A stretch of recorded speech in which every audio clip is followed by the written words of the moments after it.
beaucoup de plaisir de vous retrouver pour un nouvel hebdo potager. Ce sont de très loin les vidéos que je préfère partager avec vous, l'actualité au jour le jour du potager, les récoltes, les travaux divers et variés du jardinier, les aléas, les galères, les joies bien sûr avec tous ces instants précieux passés au potager. Alors bienvenue pour ce premier épisode du mois de juin. On va le voir, c'est la période où bon nombre de cultures nous offrent leur première récolte alors que d'autres au contraire commencent déjà à s'incliner devant les premières fortes chaleurs de l'été.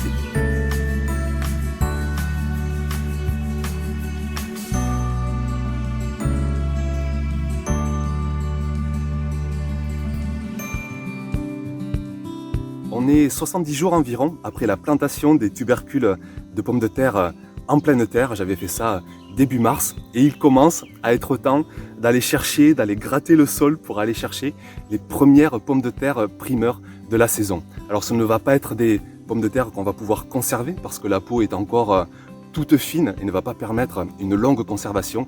Mais par contre, ce sont des pommes de terre dont on va pouvoir rapidement se régaler en cuisine. Sur cette parcelle, ce sont des pommes de terre bleu d'Artois. Ce sont des pommes de terre plutôt de conservation qui mettent bien 90, 100 voire 110 jours à arriver à maturité. Et c'est pour ça que je ne vais surtout pas arracher les plants. Je vais attendre qu'ils jaunissent vraiment. Ça voudra dire que là-dessous, les pommes de terre, ça y est, ont fait une peau épaisse et qu'il sera temps de les récolter pour les conserver. Mais dans l'immédiat, on va aller, ce que j'appelle à la chasse au trésor. On va aller découvrir ce millésime 2020 et voir ce qui se cache sous ce paillage.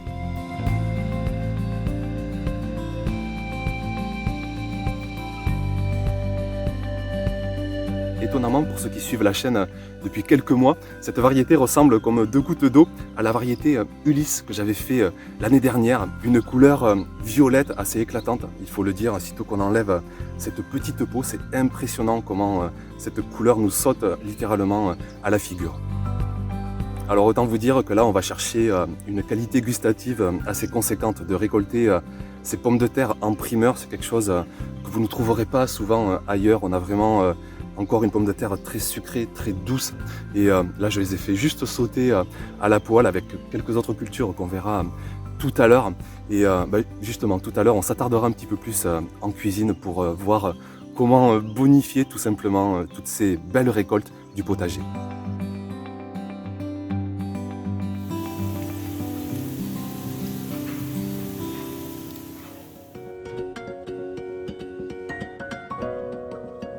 En mai, juillet, c'est la période pour récolter de l'ail nouveau. Les plants ne sont pas encore totalement secs, même s'il faut bien avouer qu'ici, ils commencent à bien jaunir. Et les têtes d'ail, un peu comme les pommes de terre, ne vont pas encore bien se conserver. Il va falloir attendre vraiment que les plants soient bien secs. Mais là aussi, on va pouvoir en profiter en primeur pour les consommer rapidement. Ce sont des ails violets, ails blancs, ce qu'on appelle des ails d'automne. Je les ai plantés à la fin du mois d'octobre et ils aiment bien passer l'hiver, avoir une période de froid pour bien se développer. Il n'y a que l'ail rose, qu'on appelle ail de printemps, qui lui se plante fin d'hiver, début de printemps et qui se récolte encore plus tard dans la saison. On va récolter ensemble cette toute première tête d'ail violet, un ail nouveau avec une saveur à la fois subtile, ardente et même, allez, je dois vous l'avouer, je l'ai déjà goûté, je vous laisse les images et on est plutôt sur le côté ardent que subtil.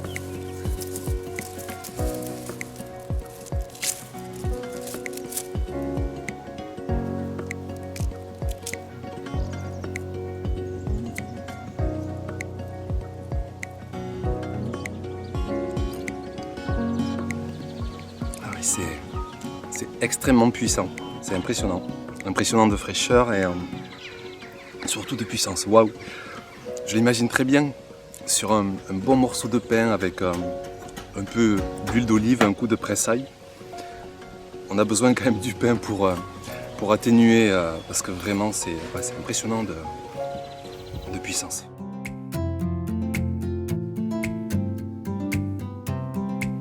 Cet automne, j'ai planté des bulbilles d'oignons. C'est plus pratique, plus facile, plus rapide que de partir directement de la graine du semis.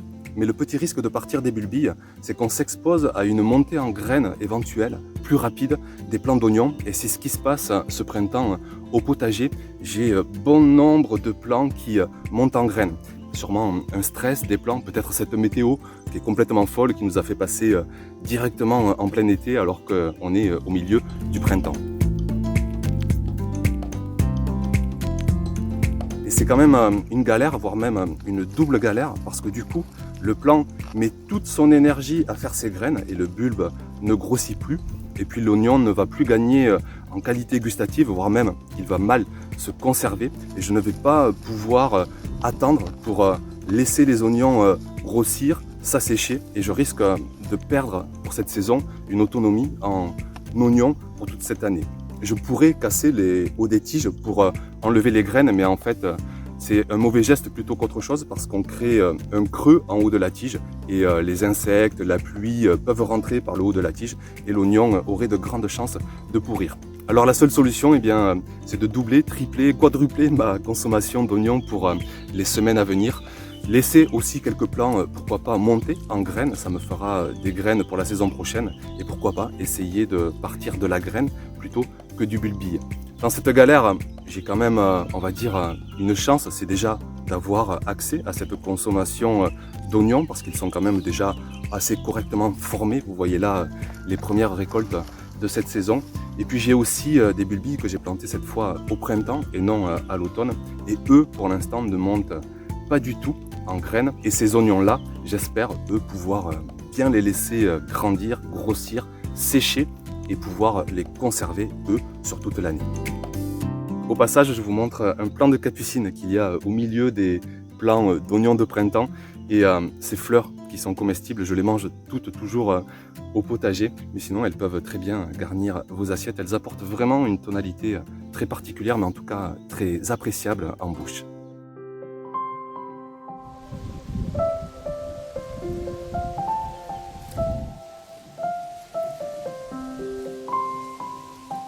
Ça y est, les premiers petits pois sont là. Je pourrais vous dire qu'ils inondent le potager de leur récolte, mais non, pas du tout. Rien à voir avec les mange-tout par exemple, où là, oui, vraiment, on est inondé de récoltes depuis quelques semaines. On doit être à 50, 60 portions repas facilement. Mais les petits pois, je pense qu'on aura tout au plus une quinzaine de portions repas, peut-être plus, peut-être moins.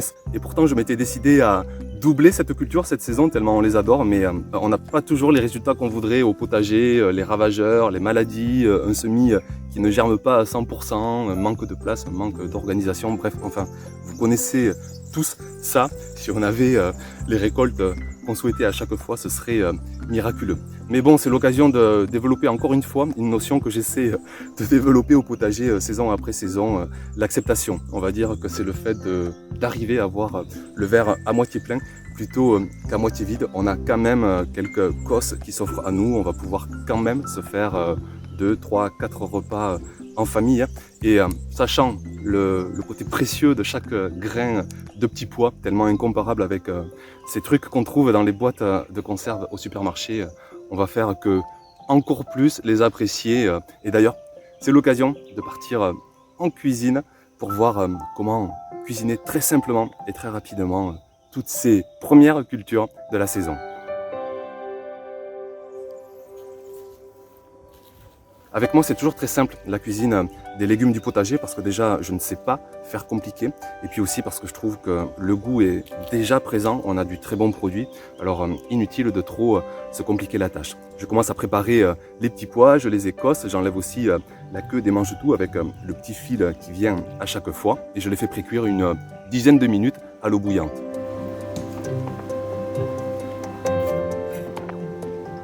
Pendant ce temps, je m'occupe des pommes de terre. Encore une fois, l'occasion de prendre cette couleur en pleine figure. Je les émince en petits dés et puis je les mets à sauter à la poêle. Après quelques minutes de cuisson, je rajoute l'ail nouveau du potager et franchement, si vous aviez l'odeur, je vous dis pas, c'est vraiment impressionnant. Là, on sent toute la puissance de l'ail et effectivement, après une fois en bouche, c'est assez impressionnant. Quelques minutes encore après, j'égoutte les petits pois, mange tout et je les verse avec les pommes de terre. Je laisse séparer les oignons parce que les enfants ont encore un peu de mal avec cette culture. Sinon, évidemment, je les mettrai dans la poêlée. Et puis, voilà quoi. Je pense que l'image parle d'elle-même. On en prend plein les yeux. On en prend par la suite plein la bouche. Plus la valeur émotionnelle d'avoir produit toute cette nourriture. Et ouais, là, dans ces moments-là, on est plutôt bien.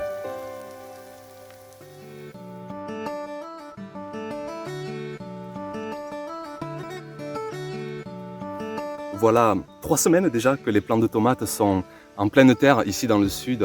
Je les ai plantés dès le début du mois de mai. Ils ont pris d'ailleurs de sacrées intempéries sur la tête, les pauvres. Les 10 premiers jours du mois de mai, il a plu, il a fait du vent. Mais comme il ne faisait pas très froid, il n'y avait pas trop de risque de maladie. Et au contraire, les 10 jours suivants, ils ont pris 10 jours de plein soleil, de plein été. Ici, au potager d'Olivier, et j'insiste sur la non-vérité de mes gestes, c'est juste un partage d'expérience. Je fais beaucoup au ressenti une fois que je me retrouve devant le plant. Dans la grande majorité des cas, quand même, quand ils sont encore assez jeunes, j'élimine la plupart des gourmands. Vous savez, c'est ces petites pousses qui se font à l'aisselle des feuilles. Si vous les laissez, ils vont devenir des branches secondaires, tertiaires, et ça va faire comme un buisson. Il y a de très nombreux jardiniers qui les laissent et qui mènent leur plant en buisson. Mais ici, je préfère aérer le plant, je préfère maximiser des gros fruits. Et j'aime bien vraiment emmener mes plants en hauteur, ce qui fait que je fais tout pour les mener souvent sur une seule tige principale.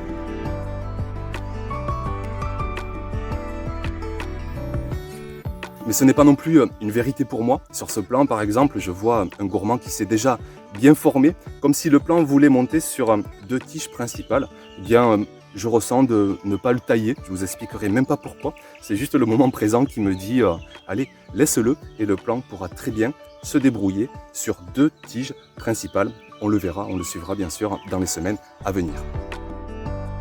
La plupart du temps, j'élimine aussi toutes les petites branches du bas qui peuvent être en contact avec la terre. Ça, c'est jamais super bon. Ça peut générer des risques de maladie et là aussi, le plant peut très bien s'en séparer.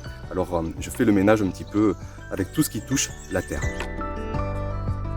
Une fois les plants bien taillés, il me reste à les tutorer, à les attacher aux cannes de Provence qui me servent ici de tuteur. Et je me sers de ficelle que j'ai là sous la main. Ça pourrait être du raffia, ça pourrait être du fil de fer, ça pourrait être des cordes. Là aussi, des tonnes de solutions, libre à vous de choisir celle qui vous convient le mieux.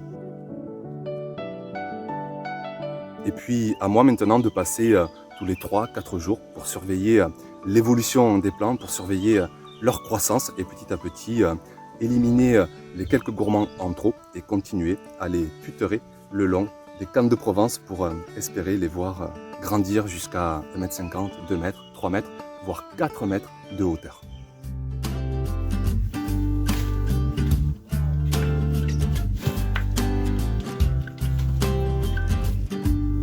Les derniers bébés plants, c'est comme ça que je les appelle, commencent à trop souffrir de cet excès de chaleur. Et il est temps pour moi de clôturer la saison en serre et de tout sortir en pépinière. Enfin, quand je dis pépinière, c'est juste un endroit de stockage qui est à l'ombre le matin, au soleil l'après-midi. Ça fait un cumul de chaleur qui n'est pas trop excessif sur la journée. Un endroit donc dans lequel je vais stocker tous les plants qui sont en attente d'aller rejoindre la pleine terre. Et au fur et à mesure qu'une moindre place se libère au potager, je prends une cagette et hop, je vais planter à la folie.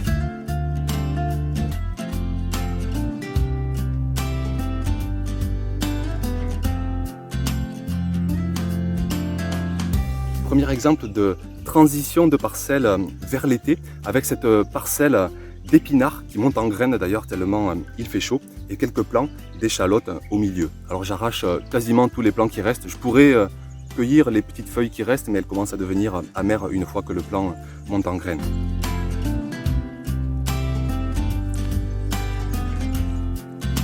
Je laisse quelques plants justement qui vont bien monter en graines, des graines que je vais récupérer pour la saison suivante. Et une fois ces plants arrachés, j'enchaîne donc avec différentes cultures d'été.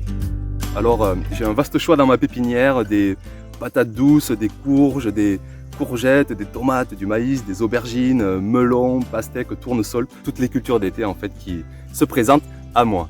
Et là comme souvent c'est le moment présent qui me fait décider, j'imagine des tomates avec du maïs pour faire un peu d'ombre, un plant de courge qui va courir au milieu des pieds de tomates et lui aussi faire de l'ombre à la base des pieds.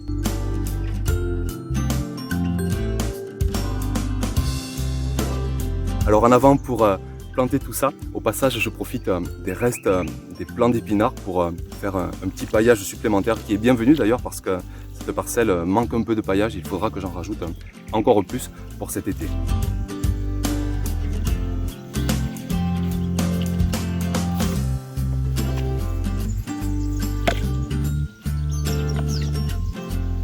Une fois tout planté, il me reste encore un peu de place de libre le long des échalotes. Alors je retourne à ma pépinière et je vois que j'ai des plants de haricots que j'ai semés en godet qui sont déjà bien développés. Eh bien, il est temps pour eux d'aller rejoindre la pleine terre.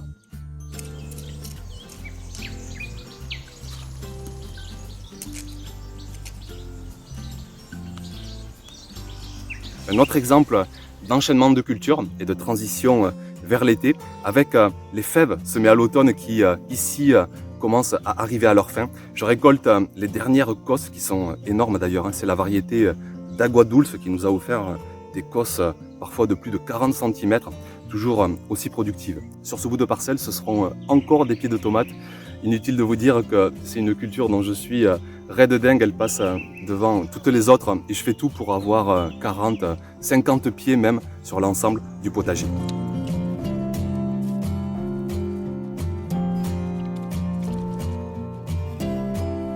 Et puis sur une autre parcelle, vous l'avez vu d'ailleurs il y a 15 jours en format brut. D'ailleurs merci pour l'accueil que vous avez réservé à cette vidéo. Et sur cette parcelle, eh bien, je libère l'entièreté de la place, plusieurs mètres carrés qui étaient consacrés aux fèves semées à l'automne.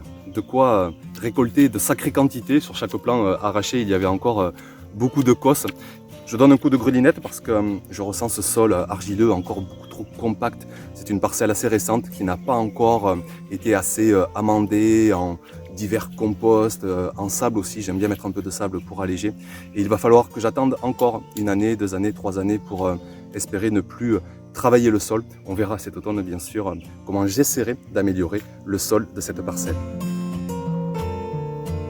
Je mets tous les restes de la culture en paillage sur le sol, que ce soit les plants que j'ai broyés, que ce soit les peaux des fèves, les cosses. Je rajoute aussi un peu de broyat végétal pour espérer garder l'humidité au sol. J'ai bien humidifié d'ailleurs le sol avant de faire cette étape de paillage. Et puis en avant vers l'été, je n'avais pas encore vidé la serre, alors j'y récupère cette fois des plants de pastèques, de melons, de patates douces, des tomates bien sûr, toujours.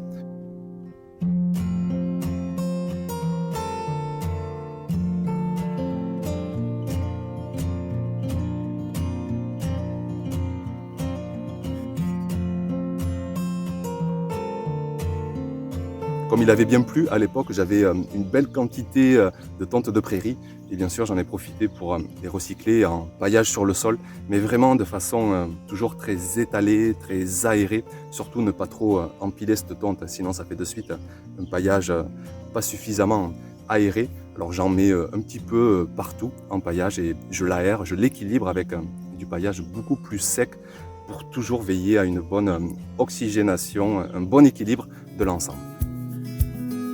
Voilà pour ces dernières actualités au potager. On se retrouve très vite, normalement dimanche, pour le prochain épisode du mois de juin. D'ici là, prenez soin de vous, prenez soin de vos proches, de vos amours. Et à très vite donc pour une prochaine vidéo. Ciao, ciao!